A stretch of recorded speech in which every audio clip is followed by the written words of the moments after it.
Hello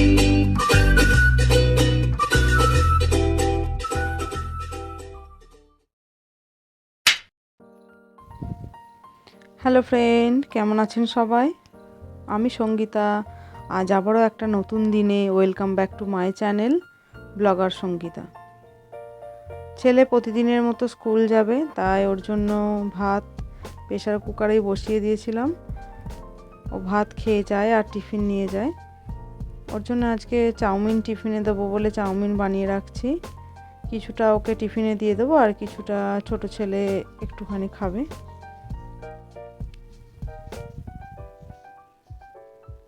চাউমিনে সব রকম সবজি ভেজে তারপরেই হালকা পাতলা করেছি, মানে কিছুই বেশি মশলা দিই না। ওর বাবা যেহেতু সকালের দিকটা আজকে বাড়ি আছে, ওর বাবার আজকে একটা ট্রেন ধরার কথা, বেলায় ডিউটি যাবে, তাই সকালে ওর বাবার সাথেই ও স্কুল যাচ্ছে।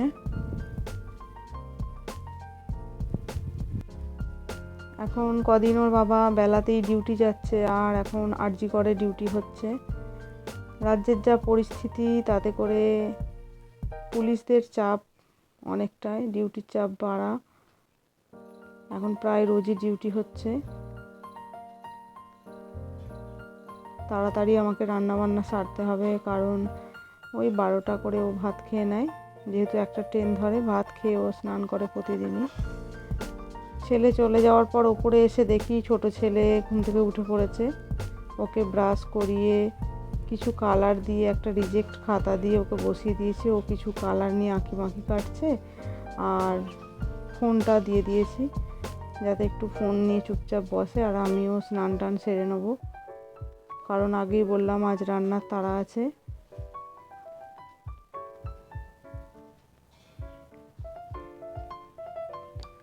আমি স্নান টান সেরে ওপরে এলাম একটু জামা কাপড় মেলে দেবো বলে।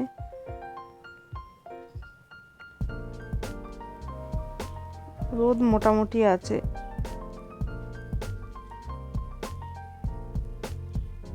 জামা কাপড়গুলো মেলে আজকে হালকা পাতলা তাড়াহুড়ো করে রান্না করব ভাবছি।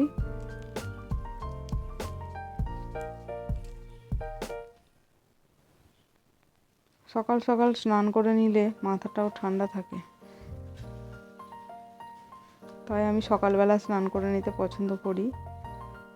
সকাল সকাল স্নান টান সেরে সকালের যা যা কাজকর্ম আছে করে, কাজকর্ম বলতে ঘরগুলো ঝাঁট দিতে হয়, মুছতে হয় না। আমাকে একজন হেল্প করার লোক আছে, সেই ওই কাজগুলো করে দেয়।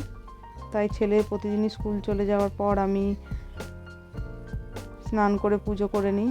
ওপর থেকে এসে দেখি ছেলে আমার ঘরে অনিষ্ট করছে, এসে রিমোটটাকে নিয়ে রিমোটের পিছনের ঢাকনা খুলে ফেলে দিয়েছে, দিয়ে সেটা আবার বড় ছেলের পড়ার ঘর থেকে আঠা এনে এটা আটকানোর চেষ্টা করছে, কিন্তু ও তো আর পারবে না, তাই হাতে আঠাতে ভর্তি করেছে। যেগুলো দিয়ে বসিয়ে রেখেছিলাম সেগুলো দিয়ে কোনোই কাজ হয়নি। এবার আমিও যেহেতু নিচে যাচ্ছি, ওকেও নিচে নিয়ে চলে যাচ্ছি, সবার সাথে থাকবে। ওর ঠাম্মা আছে নিচে। ঠাম্মার কাছে এখন একদমই বেশি থাকতে চায় না, উৎপাত করে প্রচণ্ড। ঠাম্মা আসলে রাখতে পারে না, এতই বদমাইশি করে। রাখে, যেহেতু ওপরে দিলে চুপচাপ বসে বলে আমি গ্রিলটা টেনে দিয়ে ওপরে চলে যাই, যাতে ও বেরোতেও পারে না। এই যে নিচে চলে এসেছি, শাশুড়ি মা আগেই কাটাকাটি করে রেখেছিল।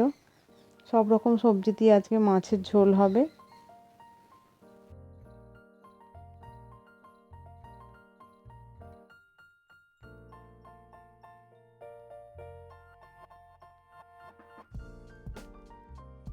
এই যে কিছু মাছ ভাজা হয়ে গেছে, আর কিছু ভাজছি। এটা আমাদের পুকুরেরই মাছ।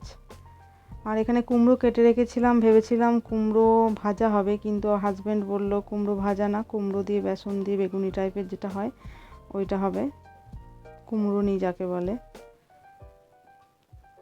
এই যে ভাজা চলছে, আর হবে করলা ভাজা। ব্যাস, আজকের মেনুতে এইটুকুই ছিল।